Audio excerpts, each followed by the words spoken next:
국민 라디오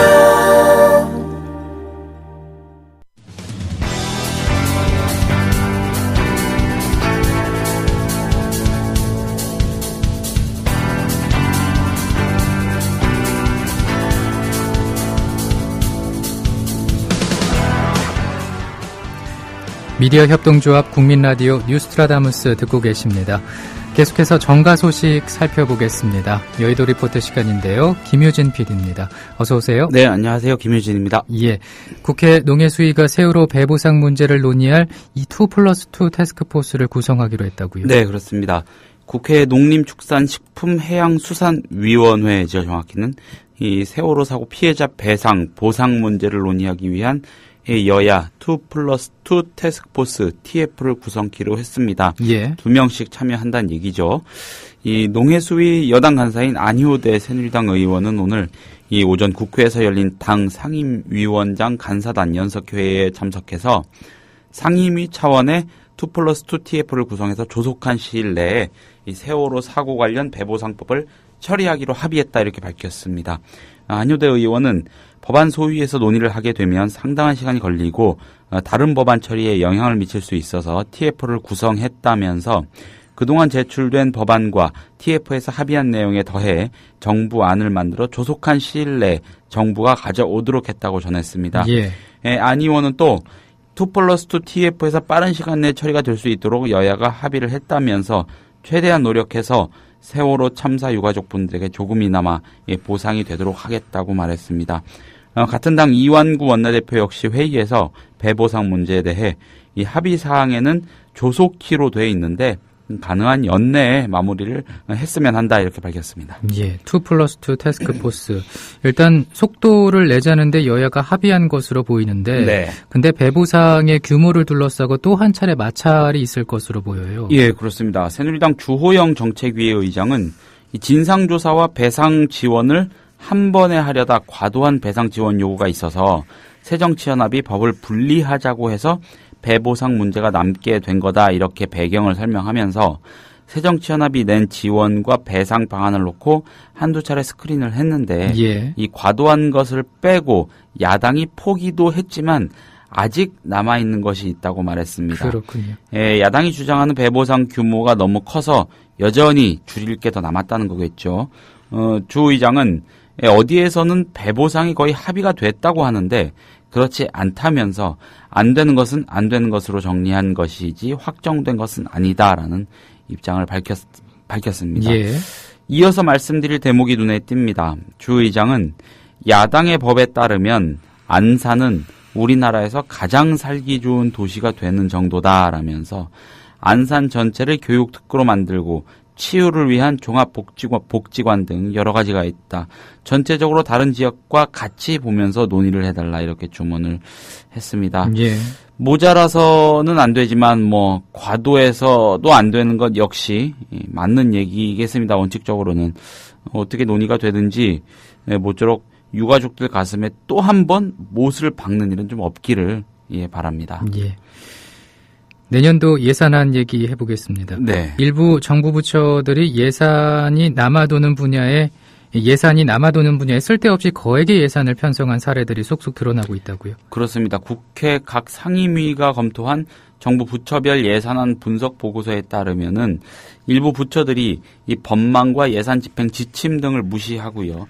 교묘하게 이 불효불급한 예산을 편성하는 사례가 빈발해서 빈축을 사고 있습니다. 예. 일단 땡겨오고 보자 이런 식이겠죠. 그렇군요. 예. 예, 안전행정부의 경우를 한번 보겠습니다. 이 안행부는 이 내년도 새마을운동 지원사업 예산으로 올해보다 52억 가까이 늘어난 56억 원을 편성했습니다. 1000% 넘게 늘어난 겁니다. 1000%요? 예. 예. 문제는 증액 예산 용처의 대부분을 차지하는 경북 구미 새마을운동 테마공원 조성사업 예산이 아직까지 남아있기 때문입니다. 예. 예. 구미는 박정희 전 대통령하고 각별한 지역이죠. 경상북도는 해당 사업을 2011년부터 추진을 해오고 있는데 각종 행정 절차 등이 가로막혀서 2012년부터 총 74억 원의 예산을 쓰지도 못하고 그대로 갖고 있습니다. 이런 상황에서 수십억을 보태는 겁니다. 예. 불용 예산이죠. 예. 또 박근혜 대통령이 주창하는 새마을 운동이라는 것에 대해서 부처들이 과잉 반응을 하고 있는 거 아니냐. 당연히 이런 의심을 해볼 수가 있겠죠. 예, 의심도 있고 또 비판이 있을 수도 있어 보이는데 네. 아무튼 나라 돈 관리를 책임져야 하는 기획재정부도 살펴보니까 쓸데없는 예산 편성했다고요. 예, 국회 기획재정위원회의 지적사항입니다. 기획재정부, 기재부, 이 세제실이 이 직제도 없는 조직에 대한 과도한 운영비 예산을 편성했다 이런 겁니다. 기재부 세제실 직제가 아닌 이 보조기관 조세법령 개혁팀과 금융세제팀의 이 과운영비 예산도 편성돼 있었기 때문인데 기재부는 사실상 과의 형태를 유지하는 보조기관인 경우에는 운영비를 편성할 수 있다는 2014년 예산 집행 지침에 따라 예산을 편성했다 이렇게 주장을 합니다. 네. 그러나 국회 기재위는 이는 예산 편성 시 준수해야 하는 예산 편성 지침과 상충되는 예산 편성 행태로 기재부가 정한 지침을 스스로 위반하는 결과다. 이렇게 강조했습니다. 그러니까 자기네가 정한 큰 틀과 상충하는 그런 규정에 따라서 그런 좀 예산 배정을 했다 이런 거죠. 예, 그렇군요. 보건복지부의 사례는 어떻습니까? 아예 법망을 피해서 예산을 임의 편성하는 경우입니다. 국민건강보험료로 충당이 되는 이 건강보험공단 재정 같은 경우에는 이 국가재정법의 적용을 받지 않아서 국회에서 심의 권한이 없습니다. 이 건보공단의 상급기관인 복지부가 바로 방금 전에 말씀드린 이런 점을 이용해서 건보공단 재정을 복지부 사업비로 운용하고 있다 이런 겁니다. 일례로 건보공단은 2009년부터 2014년까지 750억 원을 이 한국음주문화연구센터 병원 매입 명목으로 편성을 했지만 예산의 절반이 넘는 399억 원, 거의 400억 원을 다른 사업비로 돌려서 쓰고 있답니다. 예. 대표적인 편법 예산 운용의 사례다 이렇게 하겠습니다. 예. 예산과 관련해서 좀 더 살펴보면 국회가 이명박 정부의 이른바 사자방 예산을 상당액 삭감했더군요. 네, 관련 상임위원회들이 내부 논의를 거쳐서 2,645억 원 정도 삭감을 했습니다. 상임위별로 보겠습니다. 먼저 산업통상자원위원회의 경우에 이 자원외교 부실 논란과 관련해서 해외 자원개발 이 3개 사업 예산을 정부안보다 1,018억 줄였습니다. 예. 산업위는 예산 소위에서 셰일가스 개발 사업에 대한 타당성 조사가 필요하다는 걸 근거로 해서 유전개발 사업 출자에 대해 1,150억 원 중 580억 원을 깎아버렸습니다. 광물자원공사의 해외 자원 사업 출자 금액은 338억 삭감됐고요. 말이 많았던 이 볼레오 사업 투자 과정에 대한 감사원의 사업 전면 재검토가 있었기 때문이기도 합니다. 예, 상당 부분 삭감이 된 상황인데 네. 방위 사업 관련 예산도 삭감이 됐습니까? 그렇습니다. 국방위는 예산 심사를 통해서 방위사업청의 예산을 1,368억 줄였습니다. 국방위는 오작동 폭발 사고 등 부실 성능 논란에 휩싸인 이 K-11 복합형 소총 사업에 대해 당초 293억에서 이 개선된 탄약 물량 구입 예산만 남기고 181억 원을 깎아버렸습니다. 예. 1,316억이 편성된 KF-16 전투기 이 성능 개량 예산에 대해 이 미국 정부가 과도하게 8천억 원의 비용을 추가로 청구해 사업 추진이 불투명하다면서 630억 원을 삭감하기도 했고요. 사업성 조사의 미흡함을 이유로 해상 작전 헬기에 대한 예산도 26억 원을 깎았습니다. 예, 정말 어마어마한 액수의 돈이 들기 때문에 사업에 대한 그런 검토, 재검토가 필요해 보입니다. 네. 4대강 예산도 이제 중요해 보이는데 네. 삭감 규모를 보니까 상대적으로 적군요. 4대강 사업 관련 예산은 여당과 정부의 반발로 259억 원이 감액되는데 그쳤습니다. 예.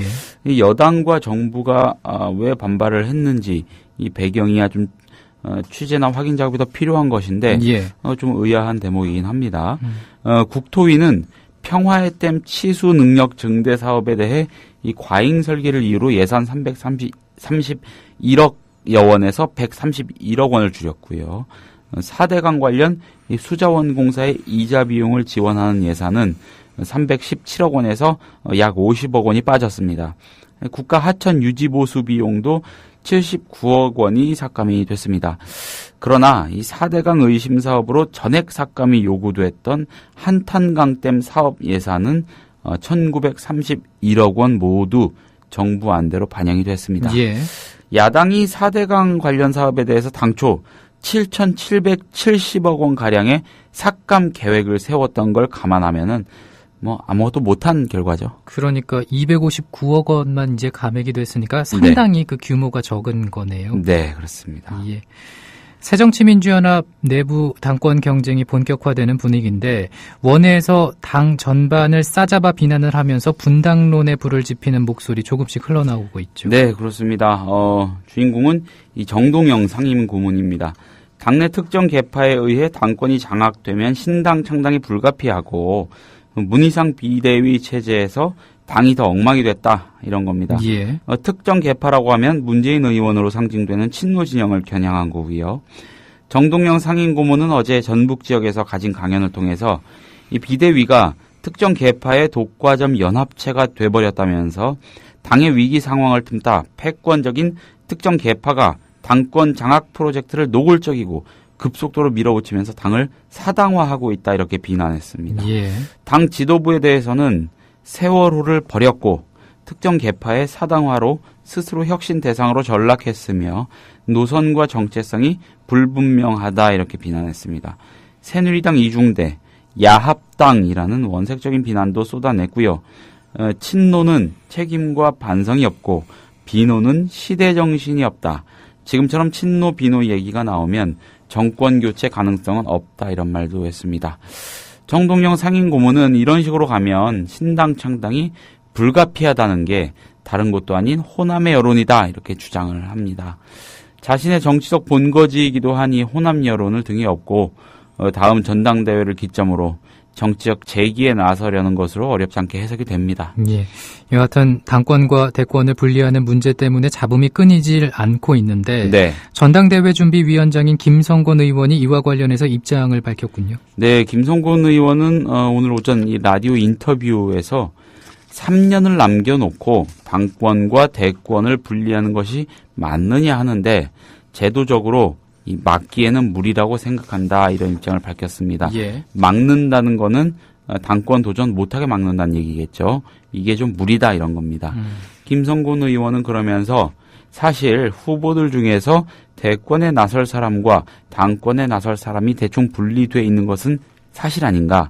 현재로서는 대권 후보로서 가장 강력한 지지도는 문재인 의원이 갖고 있다면서 친노 진영 내지는 문 의원이 어떤 것이 당을 위하고 본인을 위하는 것인지 심사숙고해서 결정해야지 우리가 제도를 바꾸어서 못 나가게 하기는 어려울 것 같다. 이렇게 말을 했습니다. 제가 개인적으로 짐작하기에는 당권 대권 분리를 제도적으로 막지는 않는 쪽으로 예. 정치적인 차원에 그냥 냅두는 그런 정도로 정리가 되지 않을까 싶습니다. 그렇습니다. 오늘도 고맙습니다. 네, 감사합니다.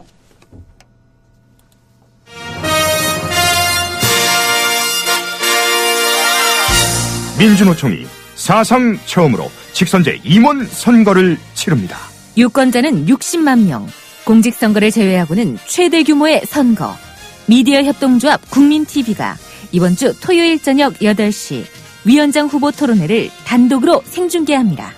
위원장 후보로 기호 1번 전국 사무금융서비스 노조 정용건, 기호 2번 전국 금속노조 쌍용차 지부 한상균, 기호 3번 전국 공공연구노조 한국농촌경제연구원 지부 허영구, 기호 4번 전국 금속노조 두산인프라코어 지회 전재환.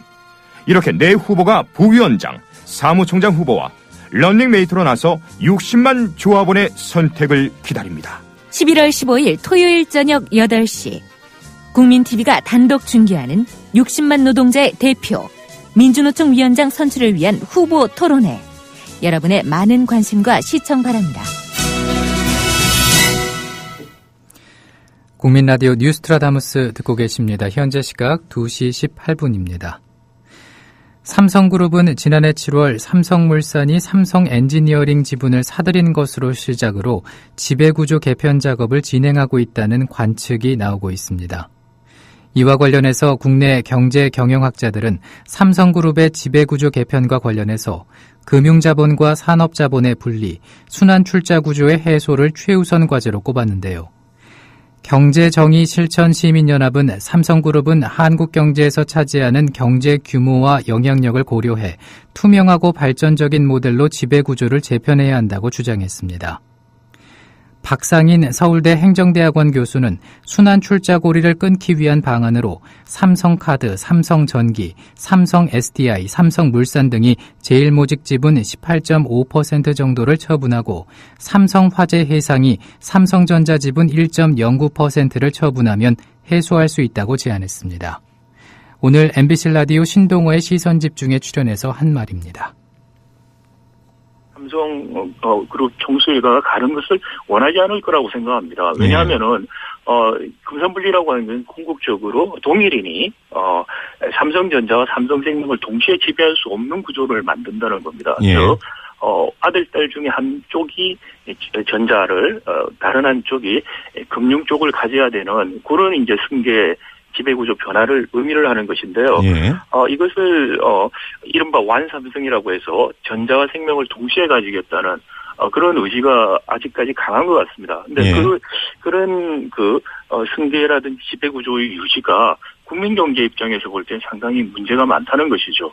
제가 아까 보험업법 말씀도 드렸습니다만은 삼성생명이 어떻게 보면 삼성전자에 이른바 몰빵을 하고 있습니다. 이건 보험회사가 자산 위험을 분산 투자해야 된다는 근본적인 원칙을 지금 무시하고 있고요. 지분 취득률이 너무 높다 이 말씀이신데요. 맞습니다. 삼성전자의 자기 자본이 한 19조가 좀 안 됩니다. 근데 삼성전자 생명의 자기 자본이 19조가 좀 안 되는데 전자를 갖고 있는 주식의 시가를 따지면은 한 15조가 됩니다. 이게 3% 룰이라고 하는데 흔히 3%가 아니고 이건 거의 75%, 80%를 갖고 있기 때문에 이건 굉장히 위험한 자산 운용을 하고 있다.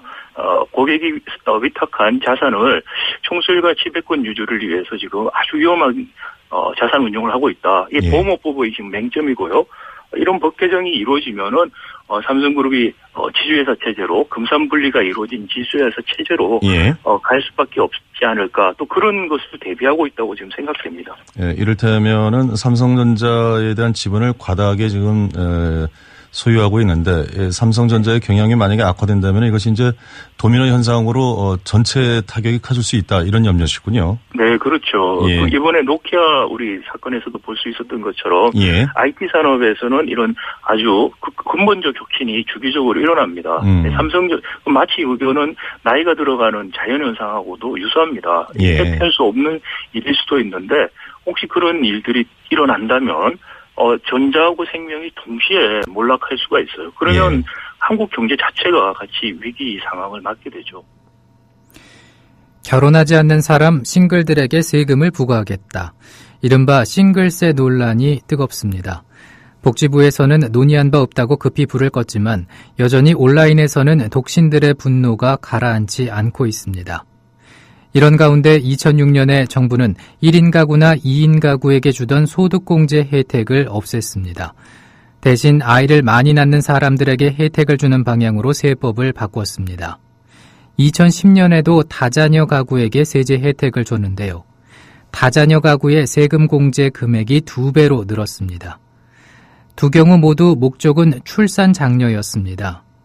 조세 형평성에서 어긋나기 때문에 싱글세를 직접 매길 수는 없지만 이런 방식을 통해서 사실상 세금을 내는 것과 같은 효과를 내고 있다는 게 전문가들의 설명입니다. 하지만 이것이 과연 출산율 제고에 도움이 될지는 미지수인데요. 오늘 SBS 라디오 한수진의 SBS 전망대에 출연한 김은경 경기개발연구원 선임연구위원의 말을 들어보시겠습니다. 독신자들에게 이 세금을 매기겠다는 거죠. 그렇죠. 개념 자체는 독신자들의 결혼하고서도 아이를 안 낳는 부부도 뭐 해당이 된다 이런 얘기도 있던데요. 그건 당연하죠. 만약에 이게 이제 목적이 출산율 제고라면 실질적으로는 그 독신뿐만 아니라 결혼을 해서 이제 요새는 아이를 많이 안 낳지 않습니까? 예. 거기에도 부과가 돼야 되기 때문에 사실 1인 가구세라기보다는 예. 그야말로 그 출산을 하지 않은 일정한 가임 연령이라든지 출산 가능 연령을 가진 이제 가정에 대해서 출산하지 않을 때 매겨야 되는 거겠죠. 예, 그런 징벌세적인 성격이 있는 개념상으로는 그렇다 하는 말씀이시고요. 그렇습니다. 예. 근데 위원님 어때요? 이게 실제로 실효성이 있다고 보세요? 전혀 실효성이 없죠. 왜냐하면 일단은 우리나라에 왜 지금 저출산 문제가 심각한가를 생각을 해보면 예. 사실 가장 큰 문제가 비용 문제 아니겠습니까? 그러니까 예. 교육과 그러니까 양육 비용이 크고 사실 지금 무상보육 논쟁이 되고 있지만 이 무상보육도 출산율 제고를 위해서 우리가 0세에서 5세까지 국가에서 지원을 해준다는 거였는데 몇 년 동안 시행하고 사실 보육제도 계속 확대되어 왔음에도 불구하고 근데 지금 작년 기준 한 1.187 정도가 출산율이 나왔지 않습니까? 1.187이요. 7명. 네. 그러면 사실은 결국은 그동안 재정을 넣었는데 불구하고 효과가 없다면 이게 양육 5세까지만의 문제가 또 아니란 얘기고 예. 그리고 남는 문제는 그럼 대학까지 보내고 요새는 뭐 취업 과외까지 하는 상황에서 자녀를 가진다는 것 자체가 큰 부담이기 때문에 사실 뭐 아이를 못 낳고 있는 것이고 그다음에 제도적이나 문화적으로 보면 서구에도 이제 이런 문제가 있었거든요. 이제 남녀가 평등해지고 문화가 많이 바뀌어가면서 아이에 대한 부담도 이제 부가 같이 부담을 한다라든지 이런 상황들이 되면서 출산율도 같이 높아져 가는 건데 한국 같은 경우는 여성이 취업을 함에도 불구하고 사실 가정과 일이 양립이 안 되고 있는 상황이지 않습니까? 그렇죠. 이런 상황에서 일방적으로 뭐 세금 매긴다고 돈을 내겠느냐 사실 아이를 낳겠느냐는 또 아닌 것 같습니다. 대법원이 쌍용차가 경영상 이유로 정리해고를 한 것이 정당했다고 판단한 데 대해서 김득중 금속노조 쌍용차 지부장은 법원이 쌍용차 해고 노동자들에게 다시 한번 사형 선고를 내렸다고 반발했습니다. 김 지부장은 오늘 국민라디오 조상훈의 뉴스바와의 인터뷰에서 전날 대법원의 판결에 대해 분노스럽고 참담하다. 법원 앞에서 쌍용차 해고 노동자들의 억울함을 풀어주고 고통과 죽음에서 벗어나게 해달라고 간절한 마음으로 매일 2,000배를 했었다며 억울한 심경을 밝혔습니다. 그래도 이제 그 파기환송심에서 저희들 뭐 새로운 심리를 통해서 이제 사실관계를 좀 밝혀야 될 것 같고, 이 사실관계 변동이 있는 경우 다른 판단을 받을 수 있다고 저희는 가능성을 좀 가지고 있어요.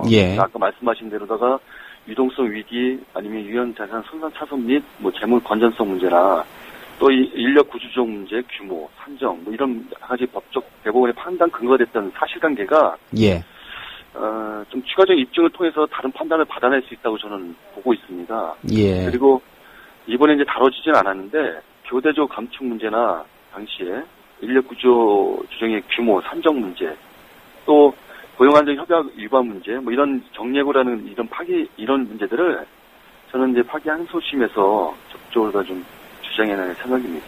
뭐 구체적인 얘기는 저도 이제 법률 대리인들과 논의 좀 해야 되겠지만요. 사실은 파기환송된 부분은 이번에 이제 대법원에서에 대한 판결보다는 좀 유리한 판결을 받기가 상당히 어렵고요.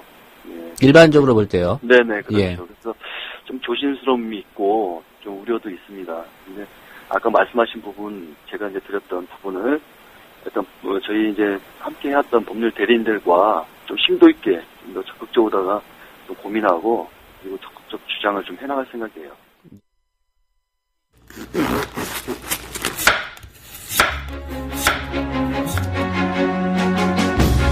예전에 저희 어머니는요, 가을에 쌀과 연탄 들여놓고 김장해 놓으면 세상에 무서울 게 없다고 하셨습니다. 자랑은 아닌데요. 이 나이 되도록 저 혼자 김장을 해본 적이 한 번도 없었습니다. 근데 올해는 제가 겁없이 씩씩하게 김장을 하기로 했습니다. 11월 22일 토요일 아침 10시 반 강원도 철원군 천원읍 대마리로 오십시오. 큰누님 맹경순 아나운서와 함께하는 즐거운 김장 체험.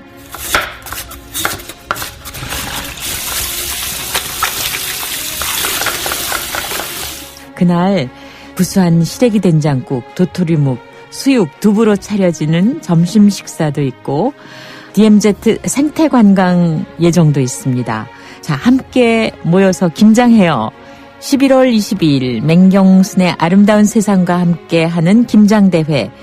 신청과 문의는 조합원 백마고진님 010 9523-5400으로 하시면 됩니다. 국민 라디오와 국민 TV를 다시 읽고 듣고 보실 수 있습니다. 대한민국 공정언론의 산실, 미디어 협동조합이 만든 인터넷 신문. 기자들이 현장에서 보내온 생생한 속보, 전문가들의 깊이 있는 분석. 국민 TV 뉴스. 국민 TV 뉴스. 국민 TV 뉴스. 국민 TV 뉴스. 공정뉴스의 관문 news.국민.tv. 지금 접속하세요. 계속해서 아는필 기자의 뉴스 브리핑입니다. 어서 오십시오. 네, 안녕하세요. 강남에 위치한 한 아파트에서 분신을 해서 숨진 경비원 고 이수만 씨의 동료들이 계약 해지될 상황에 처했다고 합니다. 아파트 동대표들이 재계약을 하지 않겠다 이렇게 통보를 했다고요. 네, 그렇습니다. 일부 입주민의 지속적인 모욕을 견디다 못해 분신을 시도해 숨진 고 이만수 씨의 동료들이 계약 해지될 위기에 처한 것으로 알려졌습니다. 경비 노동자들을 돕고 있는 공익변호사재단 공감 소속의 윤지영 변호사는 어제 오후 서울 종로구 통인동 참여연대에서 열린 경비노동자 노동인권 관련 긴급 좌담회에서 이만수 씨 사망 이후에 재발방지 대책 등을 놓고 아파트 측 관리회사와 교섭을 시도하던 중 아파트 동대표들이 모여 이 회사와 재계약을 하지 않겠다고 통보하면서 협상이 깨졌다고 말했습니다. 예. 윤 변호사는 이 아파트가 근방에서 유일하게 경비원 노조가 있는 곳인데 이들은 노조가 있으니 시끄럽다라는 투였다. 결국 본인들에게는 책임이 없고 가해자인 이상한 할머니 탓에 이렇게 됐다는 식이라고 덧붙였습니다. 윤 변호사에 따르면 아파트 입주자 대표회의는 법적 책임이 없다라며 협상을 거절했고 관리회사도 결정권은 입주자에게 있다며 서로 책임을 밀었습니다. 앞서 지난 10월 7일 고 이만수 씨는 해당 아파트에서 근무하던 중 일부 입주민과의 언쟁 끝에 심한 모욕감을 느껴 분신을 시도했고 1개월 만인 지난 7일 숨졌습니다. 예. 근데 신현대 아파트뿐만 아니라 다른 아파트를 보니까 그곳에서도 일하시는 경비원들도 대량 해고 위기에 처했다는데 왜 그런 겁니까? 예, 경비원들은 원래 감시적 근로자라고 법적으로 분류가 되는데요. 예. 그래서 현재 법정 최저임금의 90%만 받고 있습니다. 하지만 24시간 교대 등 열악한 노동 환경 등이 문제가 되면서 내년부터는 최저임금의 100%까지 지급을 보장받게 됐습니다. 이제야 겨우 최저임금을 제대로 받게 된 건데요. 예. 그런데 오히려 임금이 오른 것이 화근이 된 상황입니다. 그러니까 임금이 올라서 네. 문제가 생기는 거라는 거죠? 그렇습니다. 예. 임금이 오르면 당연히 관리비가 올라가게 되는데요. 관리비 인상을 우려한 일부 아파트에서 경비원을 대량 해고하려는 움직임이 나타나고 있습니다. 내년 최저임금 100%를 적용하고 또 최저임금 인상률 7.1%를 고려할 때 경비원이 속한 감시, 단속적 근로자의 급여는 약 19% 인상될 예정인데요. 이에 대해서 안성식 노원노동복지센터 사무국장은 아파트 등 현장에서는 관리비 인상을 막기 위해 현재 있는 경비원 중 20% 정도를 해고하는 식의 행동이 나타나고 있다고 지적했습니다. 예. 2009년 한국고용정보원 고용구조조사에 따르면 전국의 아파트 경비원은 약 25만 명에 달하는데요. 안 국장은 이러한 법 시행에 따라 아파트 한 세대당 적게는 5,000원에서 많게는 2만 원까지 인상될 수 있다며 실제로 최근 노원구 월계동에 있는 G 아파트에서 경비원 4명이 동시에 계약 해지를 당했다고 말하기도 했습니다. 예. 그리고 요즘 가장 뜨거운 이슈 가운데 하나가 아닐까 싶습니다. 공무원 연금 개혁을 놓고 논란이 한창인데 공무원 연금에 대한 여론조사 결과가 제각각이다 이런 지적이 있군요. 예, 그렇습니다. 최근 있었던 여론조사를 간단하게 몇 가지 소개해드리면요.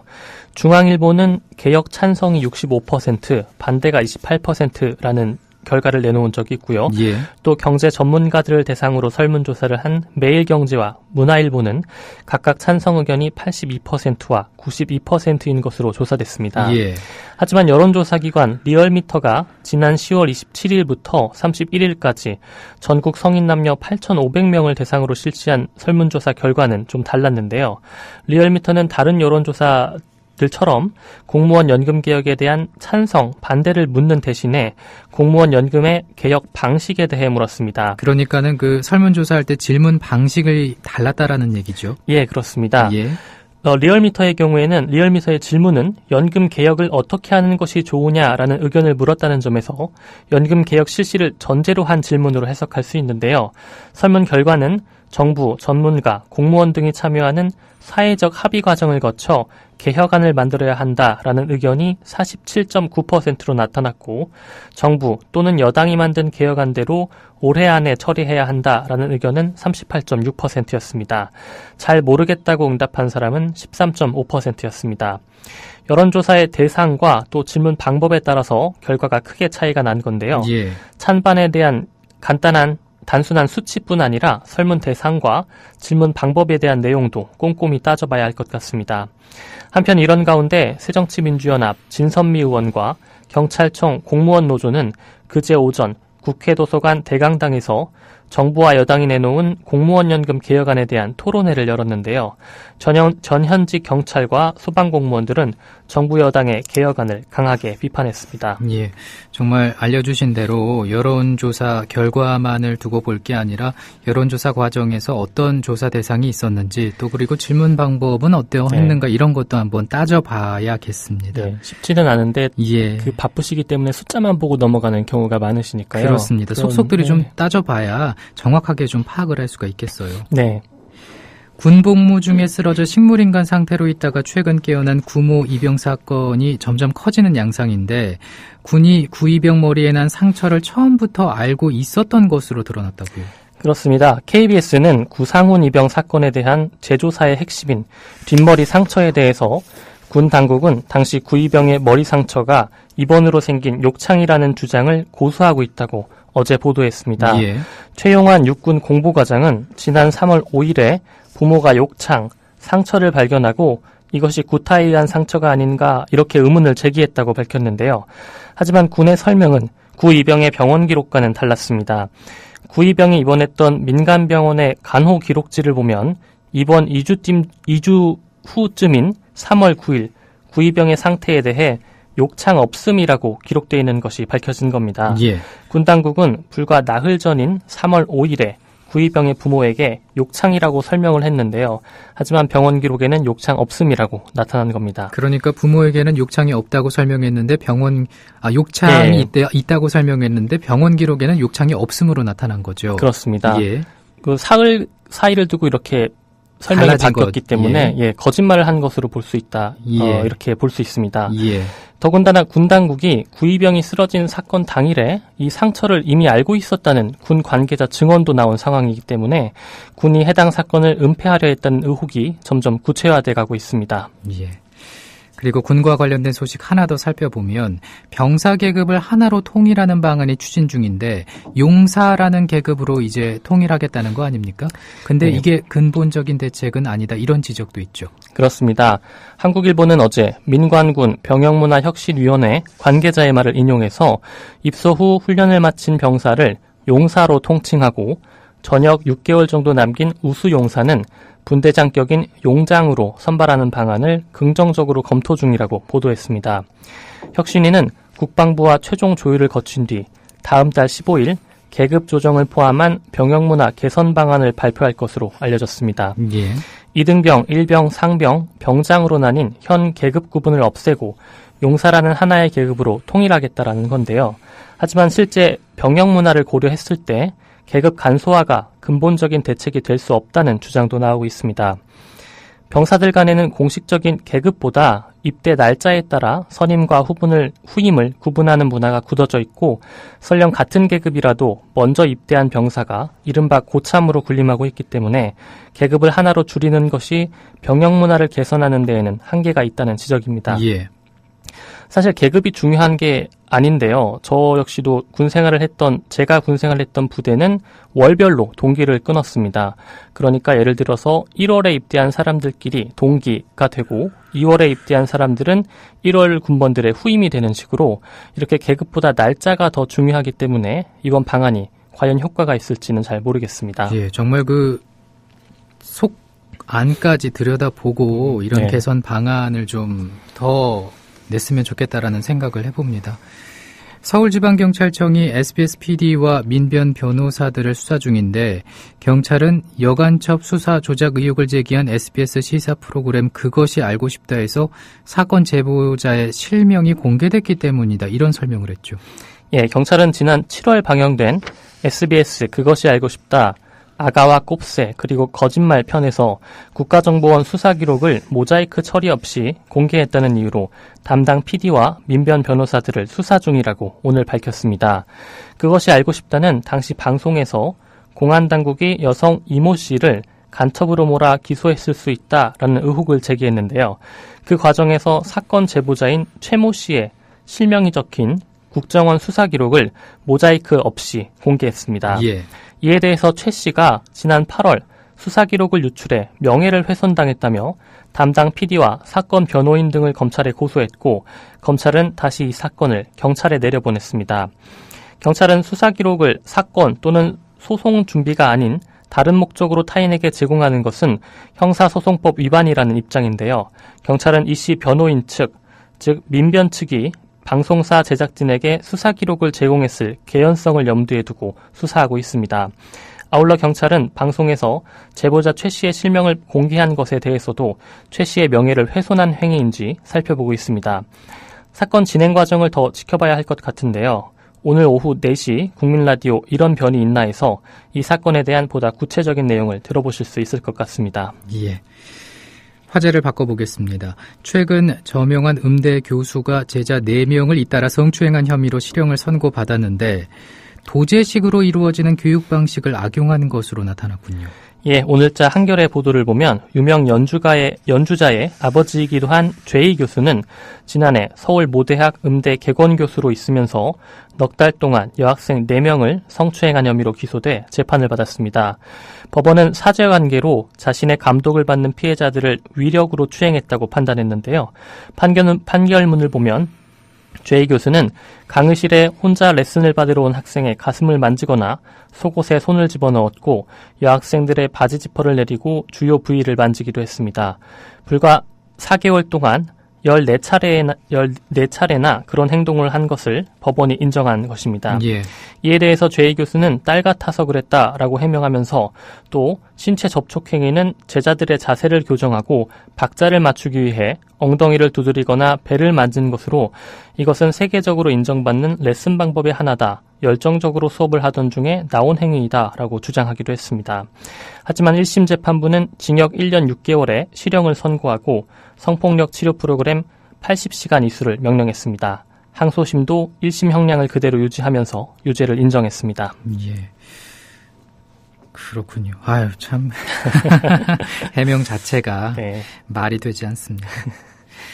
미디어워치의 변희재 대표를 보니까 근로기준법 위반 혐의로 검찰에 송치가 된 것으로 전해졌군요. 네, 오마이뉴스 보도에 따르면 주 미디어실크 HJ 직원 성모 씨는 변희재 대표 등 2명을 상대로 직원에게 지급할 임금을 체불했다며 이를 구제해달라고 서울지방고용노동청, 서울남부지청에 진정서를 제출했습니다. 예. 이에 진정을 받은 서울남부지청은 변 씨가 직원 임금을 체불했을 뿐만 아니라 근로기준법상 작성을 의무화한 근로계약서 자체를 작성하지 않은 사실을 확인했습니다. 지난 10월 초 서울 남부지청은 변 씨의 이러한 행위가 근로기준법 제17조 위반이라며 서울지방검찰청에 형사 기소 의견으로 사건을 송치했고요. 이를 진정인에게 통지한 것으로 알려지고 있습니다.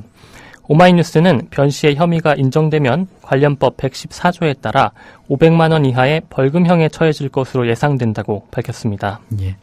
그리고 세월호 참사 유가족 유민 아빠 김영호 씨가 46일간의 단식 얘기를 묶은 에세이집을 출간했다고요? 예, 그렇습니다. 유민 아빠 김영호 씨가 서울 광화문 농성장에서 46일간 단식하면서 쓴 이야기를 한 권의 에세이집으로 묶어서 출간했습니다. 김 씨는 어제 오마이뉴스 팟캐스트 장윤선의 팟짱에 출연해 자신의 첫 번째 책 출간 소식을 알렸는데요.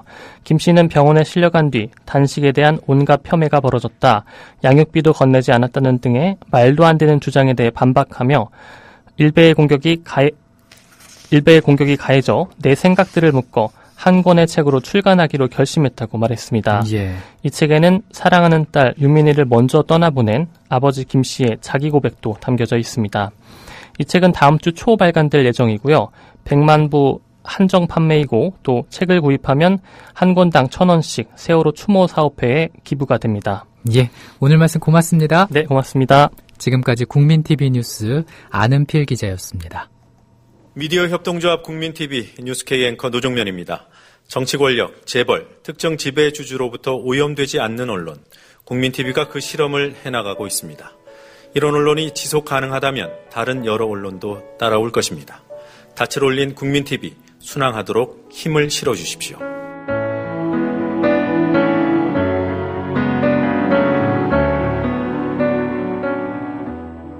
월 11,000원의 조합비 납입.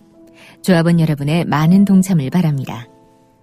자동납부는 미디어 협동조합 홈페이지 국민.tv 또는 서울전화 3144-0933, 서울전화 3144-7737로 신청하실 수 있습니다. 여러분에게 언론 혁명으로, 그래서 자부심으로 보답하겠습니다.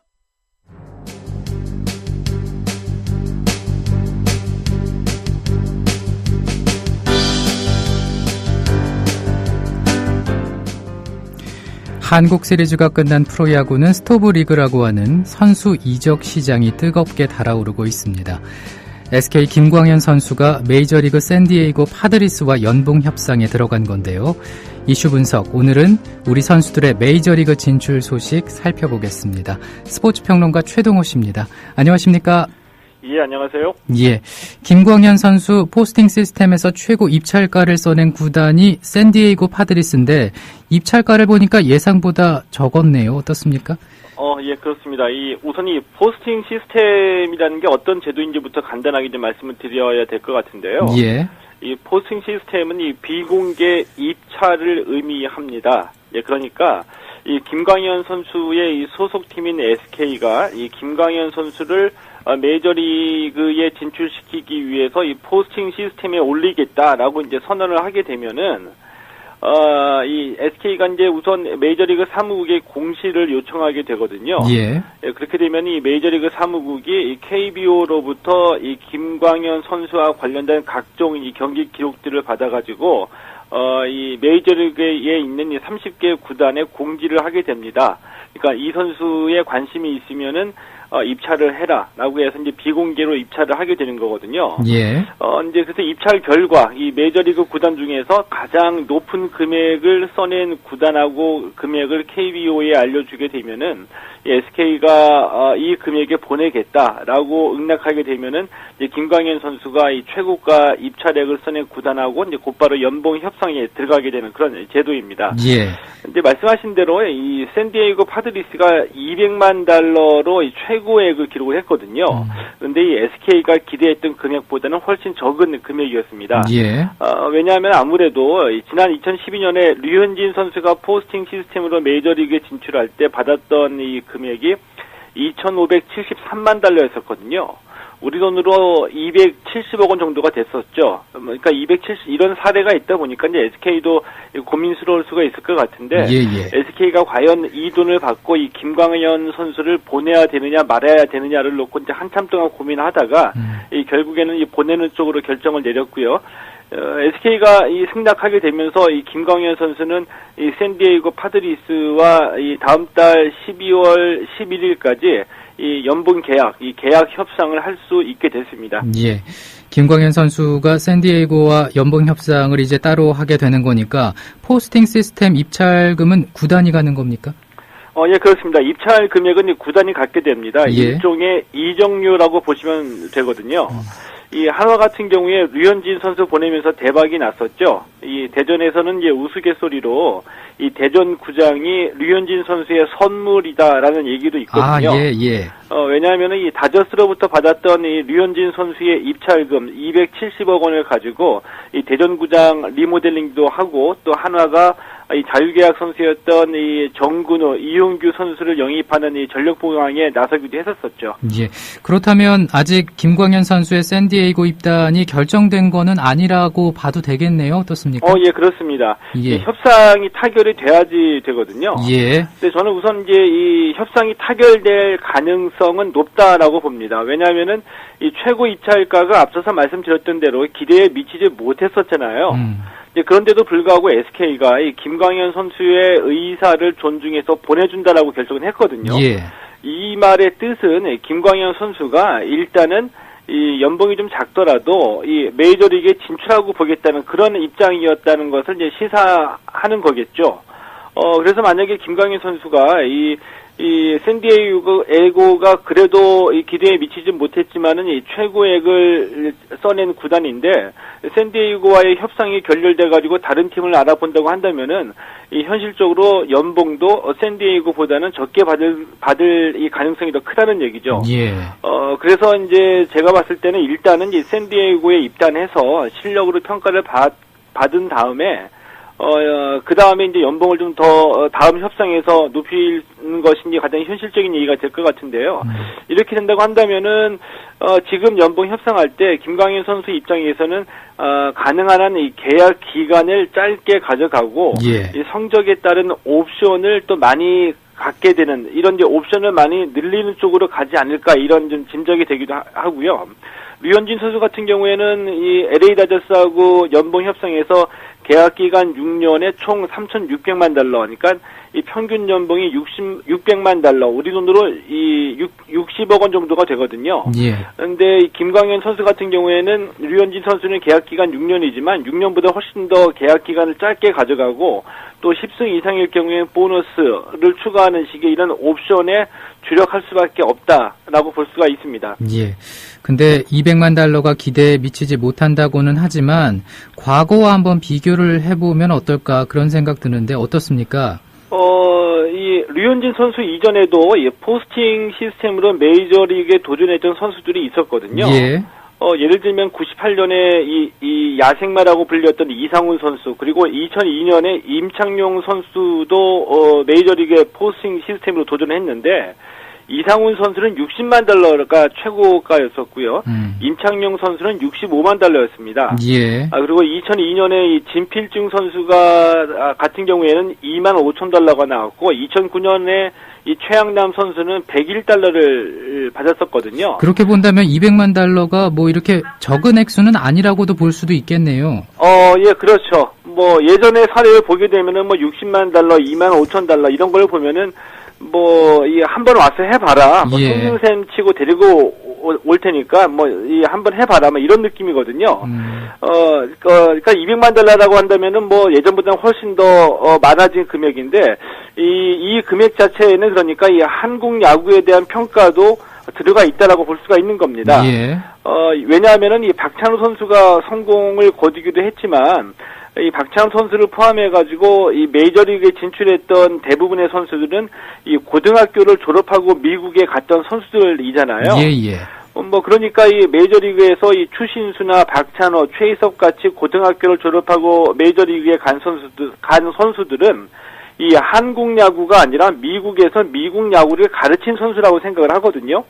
그런데 이 포스팅 시스템 같은 경우에는 이 한국 프로야구에서 뛰다가 곧바로 가는 선수들이기 때문에 이 한국 야구에서 배우고 성장한 선수들이라고 보기 때문에 이 한국 프로야구에 대한 평가라고도 이제 볼 수가 있는데 예. 이런 면으로 본다면은 이 박찬호 선수 같은 경우에는 이 한국 선수들의 자질과 능력을 보여줬다라고 볼 수가 있고 류현진 선수는 한국 프로야구 선수들의 능력을 보여줬다라고 할 수가 있겠는데 이렇게 된다면은 이 류현진 선수가 이 크게 성공을 했기 때문에 이 한국 선수들에 대한 기대감과 평가가 높아졌다라고 볼 수가 있는 거고 그래서 금액도 많이 올라갔다라고 볼 수가 있는 거죠. 예.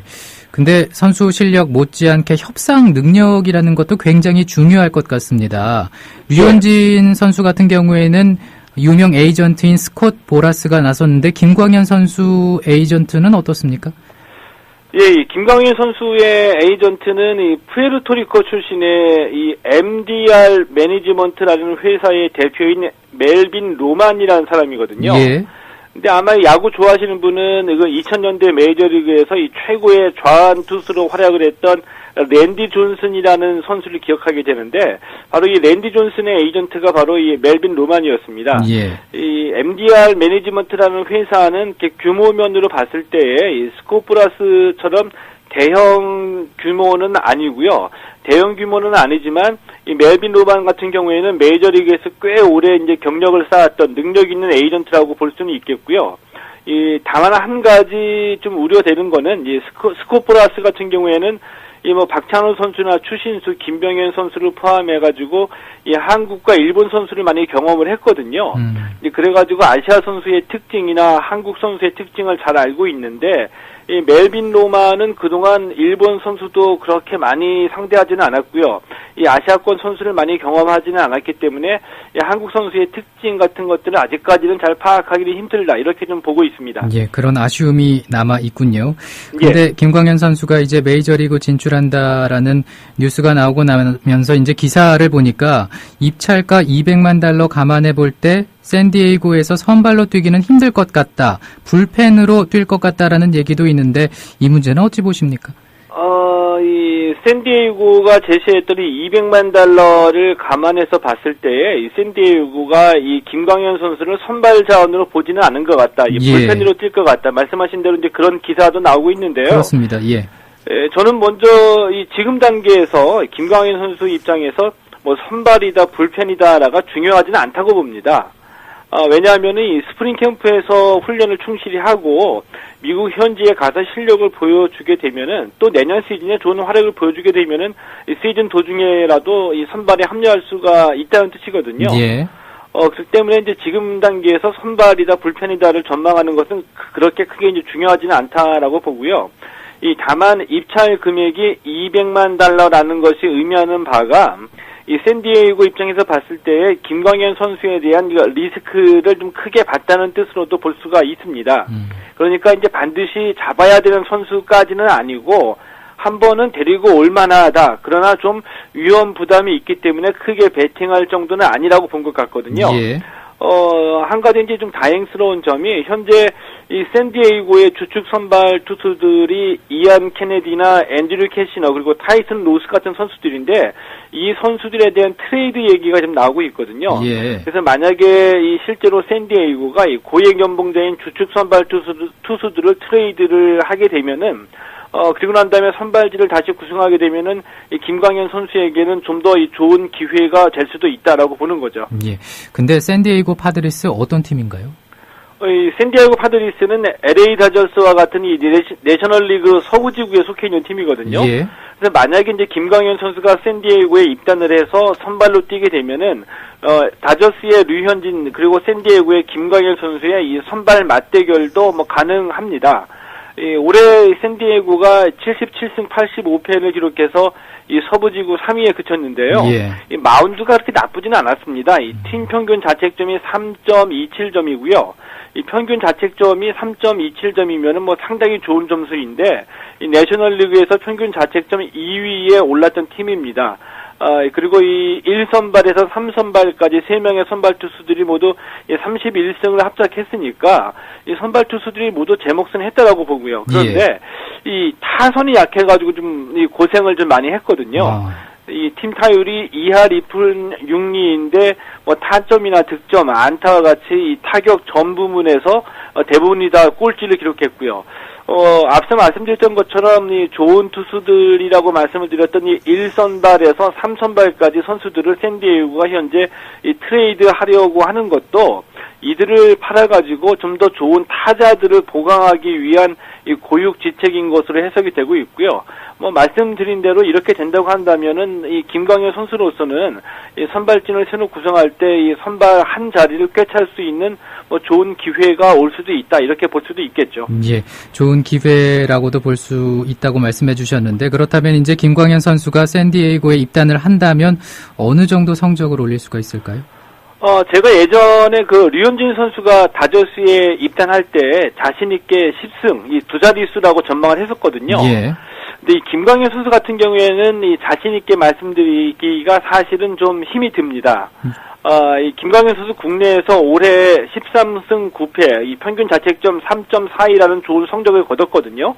근데 부활이라고 보통 얘기를 합니다. 왜 부활이라고 얘기를 하냐면은 2011년부터 2013년까지 이제 부상 때문에 부진했거든요. 그렇죠. 굉장히 좀 들쭉날쭉했었었죠. 뭐 직구 시속이 150km 이상 현재 나오고 있고 이 슬라이더도 굉장히 좀 날카롭기는 한데 꾸준한 감이 없습니다. 이 류현진 선수처럼 이 직구하고 슬라이더로 메이저리그에서 승부구로 던질 만한 이 꾸준함 그리고 날카로움이 좀 부족하다는 느낌이 들고요. 일단 그러나 이 메이저리그라는 이 꿈을 펼칠 수 있는 기회를 잡았기 때문에 뭐 샌디에이고의 좋은 조건으로 입단해서 좋은 성적 거두길 바라고 한 가지 좀 김광현 선수에게 좀 하고 싶은 얘기는 이 협상은 에이전트가 하는 거거든요. 예. 또 이렇게 협상을 이렇게 맡기려고 에이전트하고 계약을 했으니까 지금부터라도 협상에 신경 쓰지 말고 본인은 몸 만들기에 들어가가지고 이 내년 스프링 캠프에서 이 더 많은 구슬땀을 흘려가지고 기대 이상의 성적을 거두기를 좀 바라보겠습니다. 예. 오늘 고맙습니다. 예, 고맙습니다.